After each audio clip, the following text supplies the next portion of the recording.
Welcome to DeFi by Design, where we talk all things blockchain and cryptocurrency while striving to educate, empower, and enrich.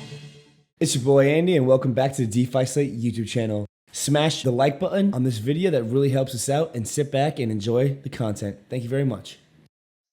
In the midst of all this market madness, we are just building away and keeping our heads down while ripping through so much just crazy nonsense that's happening right now. It's been wild. So we're here today to discuss kind of the future of non-custodial DeFi. Being able to bring and onboard users to these platforms that basically are trustless.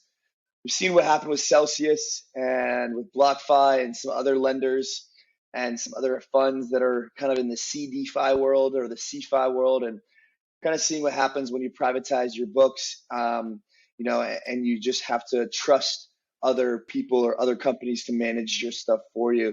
So definitely wanting to kind of get into the nitty gritty of why non-custodial is so important, and no better than Archisman from Brew Money. Excited to kind of learn more kind of what they're building and where his head is at in the market.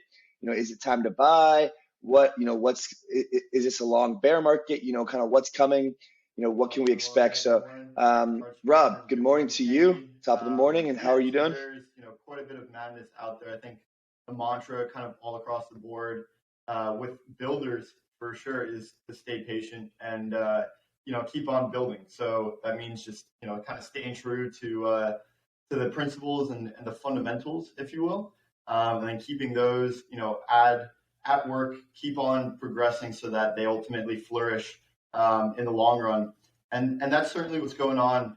I think with those projects that are still building, such as Brew Money, non-custodial assets are super important for the reasons that the 𝗵𝗶𝗴𝗵 finance and the Celsius, like Andy mentioned, don't overflow and spill over into like the on-chain non-custodial world as well. Obviously, with liquidations and whatnot, we're seeing some of that, but there hasn't quite been like a on-chain, whether it's a compound or an 𝗵𝗶𝗴𝗵 or one of these more decentralized money markets fall to the same types of risks. Maybe we can dig into that a little bit. So I'm super stoked to talk to Archisman from Brew Money and learn more about the platform they're building. And I'll pass it over to Archisman for a quick intro here. Thanks a lot, Rob, and thank you so much for having me here. A quick introduction about myself. So I primarily come from a product background. I've spent most of my career as a product person at early to mid-stage startups for close to 14 years now. Have seen multiple cycles of technology evolve. Started my career as a product manager for a mobile messaging app back in 2007 when iPhones were just launching. So have some level of appreciation like how world changes when you have a fundamental or paradigm shift in underlying technologies. And I believe DeFi and crypto is one of them for sure. My journey with crypto started somewhere around, I would say 2016, when I had a bunch of young college kids sitting next to me at my office, and they were talking about like something around Ethereum, Bitcoin, and this was the first time I met somebody who held cryptocurrencies. And I got like extremely curious, like what this is about. Like I had read about it, but this was the first time I was meeting somebody who holds cryptocurrencies. So went home, started reading up a bit, started buying a bit of crypto, and that's how I started my journey. And specific to DeFi, like I discovered them, I would say a bit late, sometime somewhere around 2021. And as I started going down that rabbit hole, I think I came out with a conviction that, okay, the future of banking and financial services is going to be built on this newer infrastructure. And primarily because it is so much operationally efficient and so transparent, like there's no black box. Like anybody who is qualified enough can go and verify things out there, right? But it has its own set of challenges. Like it's an awesome piece of technology, but what makes it challenging is, at least for the next wave of adoption, is like one, it's like extremely complex in its current form, and second, like of course, there are different kind of risk involved, and if you're not careful enough, you can end up losing money, and something that we have seen in the last few months, right? So broadly, what we are trying to do with Brew Money is like, while staying true to the ethos of decentralization, make it simple for a non-technical user to start dabbling in decentralized finance, start participating in this ecosystem and taking advantage of it. And very early days, like we have just launched an app on test flight for iOS users. So we have a waitlist going. So if you want early access, just feel free to sign up. And hopefully we should be live on App Store sometime around August. Sweet. So are we in for a prolonged bear market? What are your thoughts on what's going on? I think right that's now? a tough one. But so if you look at crypto cycles, right? Like every couple of years you have this boom and bust cycle. But I think what makes it different this time is there is a whole macro level changes also happening, right? Like Bitcoin started at the beginning of like the great financial crisis, like the subprime crisis in 2009, and like almost a little more than a decade has passed, and this is the first time we are going to see a crypto cycle which is in sync with a larger recession looming at our foresight, right? It is very hard to say how things will turn out, but probably, it is safe to assume that maybe next 1 to 2 years are going to be very difficult. So, but at the same time, like these are the times when the most exciting projects come up. So if you are a believer in like the whole decentralized ethos and ecosystem, probably a good time to keep a watch out and look at for good projects. Yeah, that's a super relevant point you make about kind of like the nature of the projects that are launching in these market conditions, where they have the conviction of decentralization to actually succeed in the sphere, whether it's a bull market or a bear market. There's like very little fear to those projects by launching in the midst of kind of like these subtle market conditions. Certainly keep an eye out, because not from a builder's perspective and a founder's perspective, these projects are particularly interesting, and from an investment perspective, they also tend to attract kind of like the crowd when the entire environment is risk off, and there's a lot of like appetite for risk in these in the crypto markets. There's lots of degens, and it kind of naturally attracts volatility. The degen crowd is really attracted to like these isolated projects that end up doing well, and they tend to attract a lot of risk in what seems to be like a fairly risk off environment kind of all across the board. You mentioned kind of like the paradigm shift of the traditional financial system, crypto, like introducing the decentralization ethos, and then some benefits that come as a result of that. Could you unpack like that paradigm shift a bit more, and kind of what ends up happening as a result of the paradigm shift? Is it all of finance kind of represented on chain? Is it like a mix between off chain and on chain finance? Could you kind of paint maybe what that picture looks like in the midst of this paradigm shift? Sure. That's a great question. I think, to think about it, right? Like essentially, it's not going to happen overnight. Probably it will take its own time. But let's look at it like how the world exists today and what decentralized finance enables, right? Like if you look at it, like essentially, so I'll give you an example about myself. So essentially, up until like 4 or 5 years back, it was so I live in India, Bangalore, right? And somebody who is working in the tech space, fairly up to speed what's happening in the global tech ecosystem and all. It was incredibly hard for me to own a piece of equity for a company like, let's say, Alphabet or Uber or all of these emerging new technologies, like which impacted us. Like there's all these products we are using here in India also. And that's the kind of siloed world we existed in. And what decentralization enables, right? Like one, of course, it is permissionless. Like a person from India, a person from US, or somebody from Nigeria can participate in an Aave pool. Nothing is going to stop them if they have a cryptocurrency wallet with them, right? So that's an incredibly interesting aspect where from day zero, the infrastructure is built in a way where it enables global participation. The second aspect is this whole aspect of auditability. Like every financial institution out there, be it exchanges, be it banks, like end of the day, they are extremely opaque. You don't know what exactly is happening behind the doors, right? Whereas all this, taking all of that and converting that into an open source code and an open way of execution. Like it's not just open source code, like people can actually audit how it is getting executed on a blockchain. That makes it extremely interesting, which at least I believe in long run will give rise to a much more robust ecosystem. Like today, we are extremely, I would say there's a lot of noise and valid criticism around the volatility, around the hacks, the technology risks that exist in this whole ecosystem. But what we are missing out is that this ecosystem is evolving at an extremely fast pace. So it will give rise to a much robust ecosystem. Now, how that will pan out, hopefully, like to a, I don't know, maybe it will happen in 5 years or maybe 10 years, but a much more inclusive infrastructure where anybody can participate, take out loans, get the best pricing deals, and in a much more efficient way. So hopefully, like in this time frame, you would start seeing more traditional like financial instruments, like be it securities, be it mortgages, like coming to on-chain, and a larger participation and acceptance from the governments also will lead to, I think, a completely new kind of world that we are getting towards. Yeah, what do you think about the U.S. SEC approving the inverse Bitcoin ETF before? Yeah, I think the timing is. I agree. I'm not really too stoked about it, but it's a recent development. It's a bit of a bummer, but let's see how that turns out. See, the way to look at it, like all of this is a bottom-up phenomenon, and it challenges the status quo. Like we are talking about institutions which had been in the ecosystem for, I don't know, centuries and decades and all, right?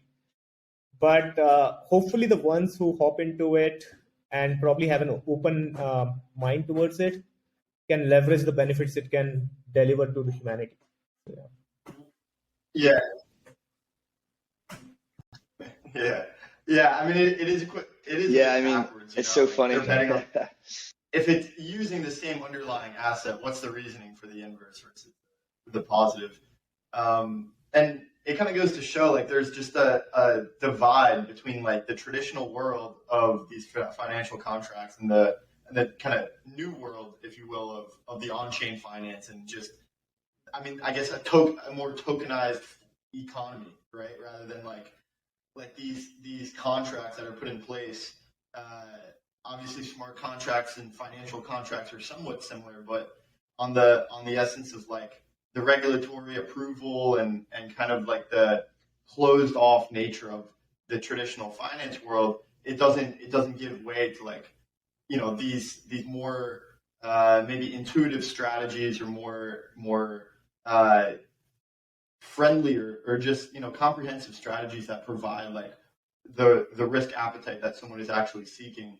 And it, it's kind of like, I don't know, it's C DeFi, it's kind of like these two worlds clashing, and there's positives that come, as a result of that. The massive growth of the industry is somewhat attributed to like a Coinbase and FTX, attracting these users and giving them a centralized place to trade and interact with the tokenized economy.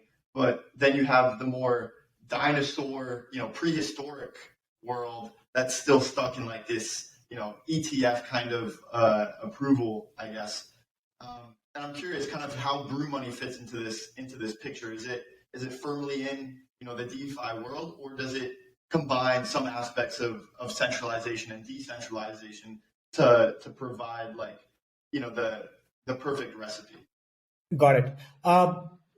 So essentially, okay, if you look at the evolution of this whole crypto space, right, like, and there is this interesting thing, like Coinbase actually started as a cryptocurrency wallet. It actually started as a hosted Bitcoin wallet, and then eventually evolved into exchange, and things started like taking up from there.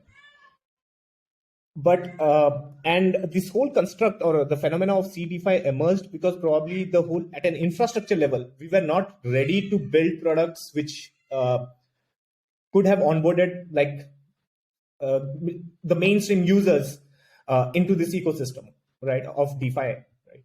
But I think that has changed significantly in last 2 to 3 years. Like you have scaling solutions on Ethereum emerged, such as Polygon, ZK Sync, Optimism, and Arbitrum, right? So I think there is a significant change that has happened in the last 2-3 years, which enables us to build consumer-facing, user-friendly applications while still staying true to the ethos of decentralization. And that's exactly what we're trying to do with Brew Money. So we have consciously taken an approach of building this as a non-custodial wallet So there are no centralization pieces. Of course, there is a very strong on-ramp component involved to it, where we allow users to deploy funds through Apple Pay or Plaid. But once it is converted into a fiat, into a stablecoin, it's your own wallet, it's your own keys. So that's the approach we have taken. Having said that, I mean, that doesn't solve all the challenges that exist from a user experience standpoint. I mean, we have solved for, let's say, faster settlement, lower fees and all. But managing the passphrase and seed phrase is still a complex problem statement, right? And we have some ideas that I think there is some innovation that has happened in that aspect also, like how we can solve for it. But the overall vision for Brew Money is to build it in a way where it stays true to decentralization. And broadly, two reasons for it. Like one is, of course, like there is a principal aspect to it.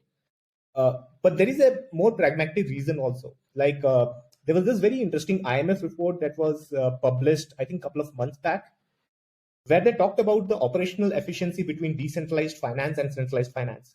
And guess what? Like decentralized finance is operationally way more efficient than what traditional finance has to offer. Primarily because like it's all automated, it's all auditable, anybody can audit it. And it's from day zero, it's interoperable, right? So I think like the benefits go beyond just the principles of self-custody.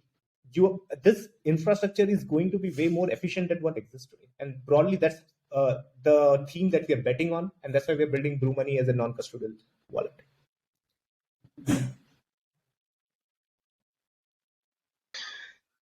Yeah, so are you seeing like stablecoin yield and like Brew Money as a replacement for somebody's like savings account, or is it like riskier than that? Like what are your thoughts on like DeFi as a savings account? Like is that the angle that Brew Money is trying to take, or is it more of like a yield generating account with obviously some like risk involved? I mean, clearly there's risks, but like I'm just curious if we can think about using like Aave or some like really steady protocols as like a savings account, like Curve, etc., or if it's just still like just not there yet. Okay, now that's an interesting question, and which brings me to a recent development that has happened, right? So Compound Finance, they took their permission product and got an S&P rating on it. And okay, it was not a great rating. They got a B- rating or something like that, but it's a start. So I would say today, definitely there are risks involved in this whole ecosystem where you cannot claim that, okay, this is an exact replacement of a checking or savings account. There are some marginally higher risks involved. But these risks are marginal, at least for some of the mature protocols to think about it. But we have already started that journey where some of these protocols, like over a period of time, can actually be as robust almost as possible as to a traditional banking account. Of course, like you don't have a US government backing, but it has the right set of safety controls in place. And if you think about something like Aave, like they have seen multiple market life cycles, they've gone through multiple they grew from like a couple of millions to like a couple of billions now, right? Like, and while it is still small, I believe like in the next 2 years, what you're going to see is going to be much more higher in terms of quantum. So to answer your questions, we are probably not exactly there, but it will get there like in the next few years. And the way we are building Brew Money is essentially, hey, guess what? Like, of course, we don't expect you to move all your money into Brew Money, like all your money that you hold with your bank account. But what we are trying to do is like, you can move a part of it, and in addition to that, building utilities that while you are also earning yield, you can use that money over a period of time. So like the end state vision that we have for Brew Money is like, can we building utilities like doing a peer-to-peer transaction or a merchant transaction? Can we issue a credit card, those kind of stuff, so that you're not just holding the money and earning yield, but you're also able to use it on a day-to-day life. But I would say that we're still a bit away from it, but hopefully we'll get there. Yeah.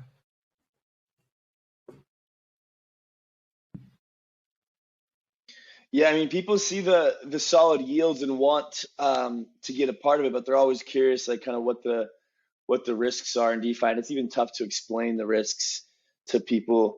Yeah, I mean, but the stablecoin yields, I mean, they should be, solid for a while, at least more yield than traditional because of just the risks involved. Yeah, I'm curious what you think. Like, do you think stable yields are gonna like stay 5, 6, 8%, like what we're seeing right now, 9%? Like, that's about what is average. Like, what do you think? Like, is when bull market returns, if that happens anytime soon, our stable yields go higher, or do they stay low if we have an extended bear? Or kind of like a lot of the stable yields that we saw during DeFi summer and kind of like 2020 and 2021 were off the back of token emissions, and also a lot of people borrowing stables to like go long or to go rehypothecate elsewhere. I'm curious like what your thoughts are generally on stablecoin yields over the coming months and years. Got it. So I mean, for this conversation, probably I will limit myself to like two specific family of protocols, which is like let's say lending protocols and the different liquidity pools or stablecoin liquidity pools in decentralized exchanges like Curve or Balancer or Uniswap, right? So one way of looking at it is, right, like okay, just to answer your question to start with, like short term, we will probably see a compression in terms of yield that we are seeing. This is primarily an outcome of lower activity happening on chain, right? Like most of these yields, be it lending protocols or like on liquidity pools, were a function of total trading that was happening in the ecosystem. But what we believe, like over a period of time, let's say 2 years, 3 years down the line, as more and more liquidity comes in, like more use cases emerge, I think these yields will slowly start trending upwards. Both for and there is a fundamental reason behind it. Like let's take a case of a lending protocol like Aave, right? Something that I mentioned earlier, like the operational overhead is way lower than a traditional finance bit, which means that, okay, something like Aave or some compound can actually pass on more value to the lenders and borrowers, right? So if you take it like at a steady state, if you one-on-one comparison with a traditional finance versus something like a decentralized finance, customers will have access to better value on a decentralized finance bit, right? The second bit is like, let's look at decentralized exchanges. Like, I mean, even if we look at it today, like I think Uniswap at its peak was doing about 70% of a daily volume of Coinbase or something like that, at its best case scenario. Imagine like what happens when like these volumes go up 10x or 15x over a period of time, right? So the total yield that you're generating from these different trading fees will go up because the activities will go up, the volumes will go up. Of course, there is another approach of supply, but eventually I think that while in the initial 5 years of DeFi or 4 years of DeFi, a lot of this yield was generated or I would say artificially inflated by liquidity mining, token emission and all. Another 3-4 years, probably it will be more organic in nature because of larger participation in the ecosystem. So yeah, short term, we are probably headed towards a bit of pain where probably yield will be anywhere between 1 to 5% or 8%. I mean, it all depends on what kind of the spectrum you're playing with. But a couple of years down the line, I think considering it's a more efficient infrastructure, a larger participation, people should have access to much higher yields. Nice. Yeah, I think we're on the same page. It's a matter of risk and just who's participating and how much activity is happening. It's just crazy. Like that, like BlockFi, I'm reading that they lost $280 million in the bull market. It's just crazy that they were offering so much stable yield, and not able to just get it in the bull market. Like, what are your thoughts on the recent blowups of like Celsius and Three Arrows and kind of all this, like with leverage in the system and these types of things? How are you interpreting kind of what's happened over the last few days, weeks? Yeah. Okay, this might be a bit controversial opinion that I have, but I think like when you think about DeFi, right? I think it's worst of both worlds. Like it has the volatility and the risk involved in decentralized finance and the opaqueness of centralized finance. And in a space where at least traditional finance had some regulators in place, had some guardrails in place, and there were no guardrails over here. And the unfortunate thing is, like when customers started onboarding themselves into these platforms, they didn't have complete knowledge about what kind of risk they were taking, right? I mean, there were so many Twitter spaces and online events where people were saying like, oh, this is as safe as your bank account, which was not true. Like there's a lot of risky stuff happening on the background, and we're seeing it blow up right now. So whatever has happened, like a lot of people have lost money. It is very unfortunate and sad. But I think one silver lining that I can take from this whole events that has happened is that an increased awareness in terms of users around it's not only about the yield, but where that yield is coming from. Like, what exactly are you deploying your funds into, right? And that transparency probably will lead to the next set of evolution, because that is what decentralized finance is built around. Like, everything is open. You can go and audit the code, or you can at least read up about more experts, not just a certified expert, but actual experts who know what's happening and talk about like what kind of risks are being taken. So I think that's one silver lining that I have, which hopefully and surprisingly will act as a catalyst for the next, I would say, phase of growth for DeFi. Yeah, that's that could be a controversial take, but I support it, because you're bringing like like when these worlds collide, it's either taking the benefits of either one and putting them together and kind of building out a better system overall, or like you're saying, it's kind of taking the pieces that are detrimental and putting them together, that ultimately like almost like a Frankenstein looking product, because there's not cohesiveness between the centralized world and the decentralized world. Kind of, I think you did a awesome job of kind of outlining like the issue there. What is there a potential solution that you have in mind, or is it kind of just like wait and see what unfolds? I mean, very early to say like how the solution would look like. Like, if you have to rephrase the question, like what could have Celsius or BlockFi done differently, right? Like, and like Celsius always had this, I think they had a statement like proof of reserves or something like that. Like they used to talk about it. But if they had actually implemented that, okay, guess what? Like when you put in your Ethereum or put in your Bitcoin or put in your stable coins into Celsius, this is exactly the trace and these are the things that's happening. And explain it in a way in which a regular person could have, as opposed to just blanketly claiming that things are safe. I think that would have been a better approach. I'm not against what the shape in which the product was done, like or was built, because it was needed. Like the technology was not there, but I think the approach should have been more transparent. Like, okay, this is the kind of risk you're taking, and this is what you're getting into. I mean, this is the kind of return you can get, but this is also the potential downside you are exposed to. So I think this was possible with the existing set of technology. Like at least you could have built a trace and published like, okay, this is where your assets are, or where the different exposure is. Yeah.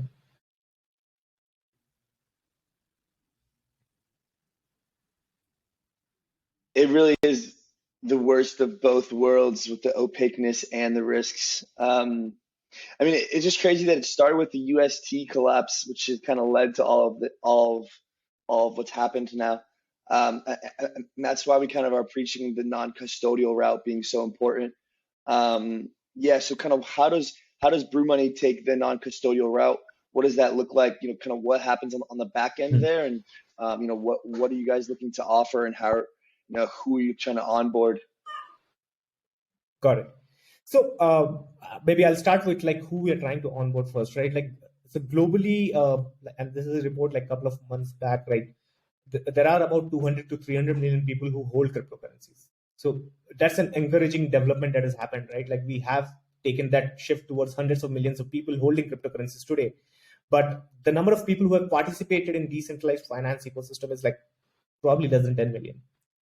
And this is exactly the market we are trying to tap into, right? Like there are people who have taken that leap of faith on crypto assets, and now we're trying to say that guess what? Like there is much more that you can do with them in addition to like holding these assets or speculating on those assets. Now, from a solution standpoint, like the way we are building Brew Money is like it's essentially a non-custodial wallet, and we have started with Polygon chain primarily because we found its ecosystem fairly mature and had some of the, I would say, blue chip DeFi protocols already deployed on them, like Uniswap, Balancer, and Curve and Aave. And the idea is that while this is non-custodial, like because it is built on Polygon, like we are able to subsidize the gas fees. So from a consumer experience standpoint, it's something very familiar and similar to like some of the leading fintech products that you might have used, like say Venmo or Cash App or something like that. So you load up this wallet with using your fiat through Apple Pay, and we like abstract out all the complexities. Like once you deploy funds, deploy dollars into Brew Money, like we convert it into stable coins. We show you that, okay, this part of the money is going into Aave protocol. And if you're interested in slightly higher risk, we can talk about liquidity pools. And this is how, so you know exactly like where your dollars are getting deployed, which protocols they are getting deployed, what kind of liquidity these protocols have, what kind of security risk they have, what kind of tokens you're holding into. So you have complete visibility into the exact instruments you're deploying your funds into. And we do it in a completely non-custodial way. We allow you to manage your seed phrase, but at the same time, we subsidize the gas fees for you so that you don't have to worry about some additional overhead, like figuring out that, okay, you need Matic if you're operating on Polygon, or you need something else if you're operating on some other chain. So that's the thought process. Right now, we are integrated with just Aave on Polygon, but like a couple of weeks down the line, we will be launching with Balancer. And then we have some exciting ideas around integrating and onboarding more protocols. Have you heard about the Polygon, like their own roll up kind of subnet concept? Yeah. I haven't done a very deep research into it, but yes, I've just read the headlines. But yes, that sounds. I mean, subnets, zk-sync, application specific networks. I think they are fairly exciting development. Do you see like a landscape where it would make sense for Brew Money to kind of launch its own subchain? Something like a Polygon, like a roll up onto Polygon?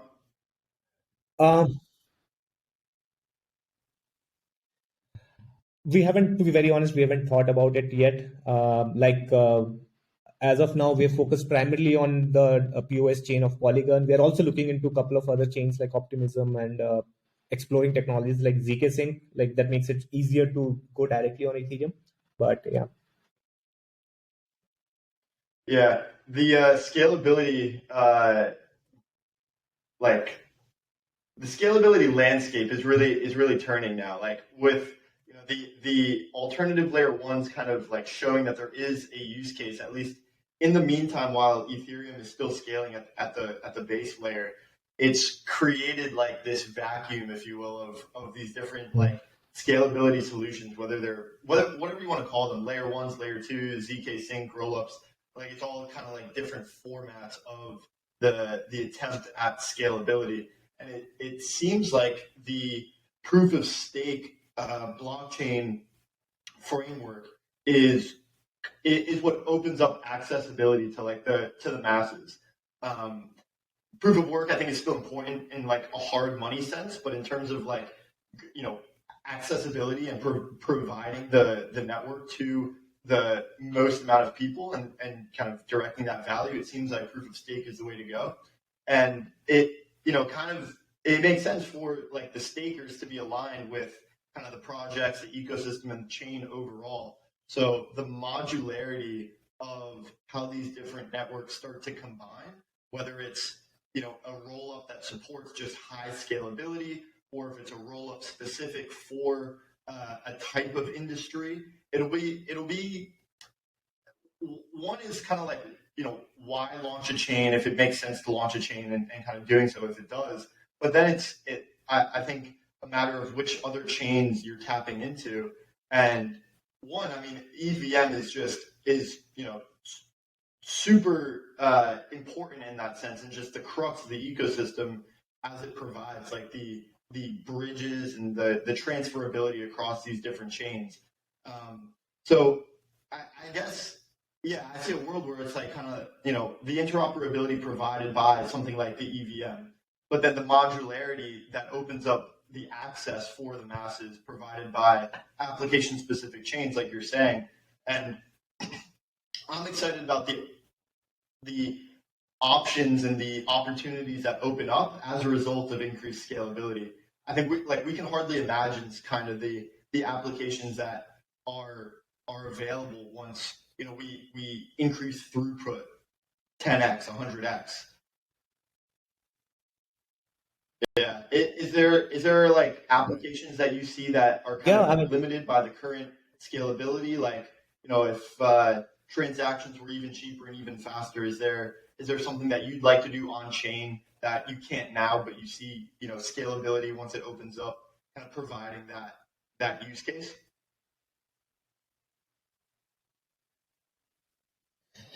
As in, I think one aspect from a scalability perspective, right, like that we are looking at is how do you bring in like some of this? Okay, I don't have a great answer for this, but essentially, like, see, one thing is for definitely that's established is that we are headed towards a multi-chain world, right? And I mean, there will be ecosystems like different protocols, different use cases built on different chains or subchains and those kind of stuff. But this whole aspect of how do you move assets between multiple chains in an easier and cheaper way, I think that's a problem statement we are closely looking at and figuring out if there are infrastructure solutions that can come up around that. Like, can bridges become cheaper and better?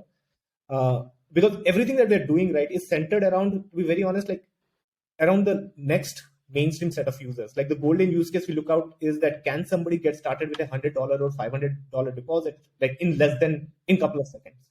And we are very far off from there yet.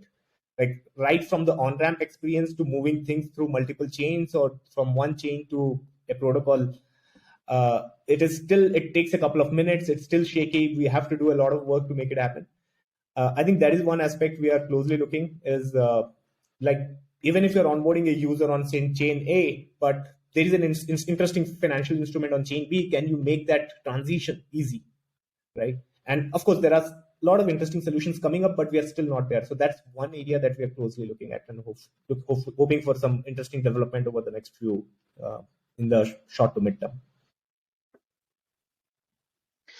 So is Brew Money going to try to make like it's effectively trying to make DeFi easy for people, yeah?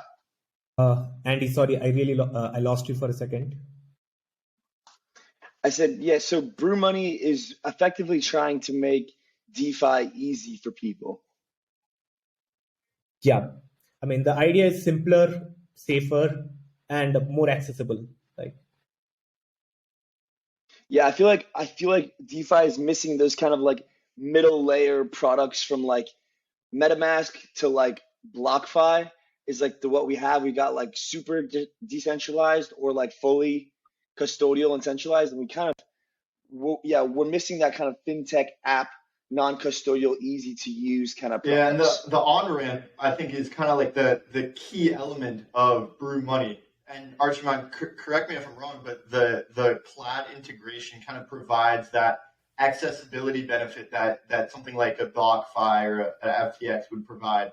But then once you're over that, once you're kind of through the portal, you have a token and you can go and interact easily in a easy to use user experience that provides just as much decentralization as MetaMask, but actually getting your funds there initially is much easier than something like MetaMask and more akin to something like BlockFi or Celsius or Yeah, exactly. I mean, think about this scenario, right? Like, let's say I'll talk about the simplest use case. You want to say make a deposit on Aave on a L2 chain like Polygon or something like that, right?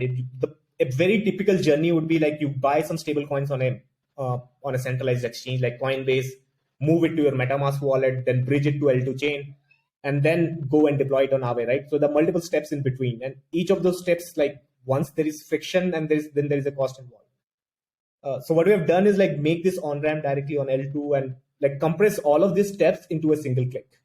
And so that's the idea. So yeah, you got it right. Yeah, and that accessibility will branch out into users that, one, I think there's an ethos of kind of financial openness, and like that goes to accessibility. So like kind of banking the unbanked, right, was like quite a big narrative going back to like the early Bitcoin days. It was like, yeah, this is like a bank for those who don't have access to a bank, and we've kind of seen like this apprehension towards banks overall over the last like few years with the introduction of decentralized finance. So I'm curious kind of like what your take on fintech overall is and like where that's heading as, Brew Money is kind of on the epicenter of kind of both of those industries. You have technology kind of, reaching like a faster and faster pace, and the globalization of kind of technology is bringing these industries together. And then the financial aspect is bringing value to each of the users that are within kind of like these ecosystems and these communities.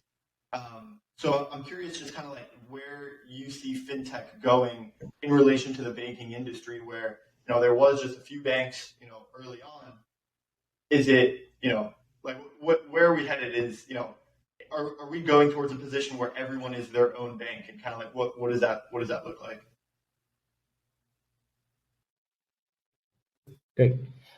So I think, I mean, definitely, if you look at the last 10 years, right, there are 10 to 15 years, I mean, fintech has played a very important role in like improving the financial accessibility and the experience itself. Like things like Venmo, things like Cash App, Robinhood, or the equivalent in India, have made like access to all these different financial instruments and use cases much simpler for the mainstream folks, and which reflects in the kind of adoption they have seen, right? Like Robinhood probably has around 20-30 million users, Venmo probably higher, and so on. But end of the day, like all of these, I think one thing that was tying them, this whole phenomena to go to the next level, is like all of these are based on the current legacy infrastructure, right? Each country has its own set of infrastructure, which has its own gaps and everything. And now we are slowly moving towards this world where you have this emerging blockchain ecosystem that enables so many different interesting use cases and things that was not even possible before. So, so I'm pretty sure you guys would have read about like Robinhood is planning to come up with its own Web3 wallet, right? Like they finally listen to their users and they're coming up with a non-custodial wallet, which will have not only gasless, I would say, crypto exchange kind of bit, but also they're thinking about some DeFi ecosystem bit. So that's kind of a interesting positive sign that we're seeing, that traditional, and it's a weird word to use, but traditional fintech companies taking that plunge into the decentralized ecosystem and trying to like reinvent themselves. Coming to the next part, like where you said, like, do we see a future where everybody is their own bank? I really hope we get there, because if you look at the traditional finance bit, like there's still like about 1.5 billion people who have not been banked yet, and there is a journey to be covered there. And if you look at cryptocurrency wallets, like end of the day, if you have a smartphone and internet access, you can get banked. It is possible for you. You don't need anybody to like onboard you into an ecosystem. You just need to install an app and you're done. And that's a very powerful concept and much needed in the world today. I mean, it is, we just need to get to that place. So I really hope we get there. And but a lot of things need to fall into place for that, like government's acceptance, a lot of safety things getting created within the DeFi ecosystem. And of course, there is a significant push around the user experience bit. Yeah, and I feel like that's where you guys are trying to come in and provide that better experience, easier, more streamlined. Is going to make a big difference for everybody involved. Just being able to have that, fresh and just easy, just easy to operate, almost as if it was, a traditional app that we use, Cash App or Venmo or these types of things here in the States. And yeah, I mean, bringing DeFi to that level is definitely the next logical step. Yeah, so I'm curious, kind of, if there's any other ideas of like products or offerings that you've thought about creating within the app, like aside from just the stablecoin yield. Is there anything that has crossed your mind when borrowing, or kind of what are your thoughts on the evolution of like what you guys can offer? Yeah. So I mean, the whole idea is like we're starting with the stablecoin yield because it's one of the obvious value proposition and use cases to start with. But the idea is that, okay, eventually expand into like more robust constructs that can we provide some kind of safety construct also in place. Like if you're putting into a slightly higher risk instrument, can you also bundle in an insurance on top of it, like in a single click? We're thinking about like, are there ways we can issue credit from these apps? That's because we know that, okay, this is how much you have on your Brew wallet, so maybe you're good for this much of lending. we're also thinking about and these are use cases we are still trying to figure out how to execute, but can you pay your rent from your Brew wallet, right? Like, can you receive your part of your salary directly into a non-custodial wallet? Today, you can do that on your Coinbase exchange, but can you get it directly on your on a self-custody wallet? So the whole idea is that not only enable users to earn yield, but also allow you to use that money. So, but of course, it's going to be a long journey. We're taking it one step at a time. Yep, I'm with it. So as we kind of wrap up here, I'm curious, what are you guys building? What's on the roadmap kind of in the next few months leading into the end of the year? What are you most excited about? Yeah. I mean, we have one more protocol. So we integrated with 𝗹𝗶𝗃, got a grant from them, which was super cool. And congratulations to you guys too. I know you got a grant from 𝗹𝗶𝗃. We are integrating Balancer, which should go live within a couple of weeks. We are thinking about a peer-to-peer use case. Like, imagine you hold money in your Venmo, it doesn't give you any interest, but you hold it on your Brew Money wallet, you can do peer-to-peer transactions and you're earning money on top of it. I think that's going to be pretty cool. And something that we are really excited about, but we are still trying to figure out, if there is some way you can set up business rules where, okay, X percentage of your salary lands into your wallet, gets split into 2-3 different protocols that you've chosen.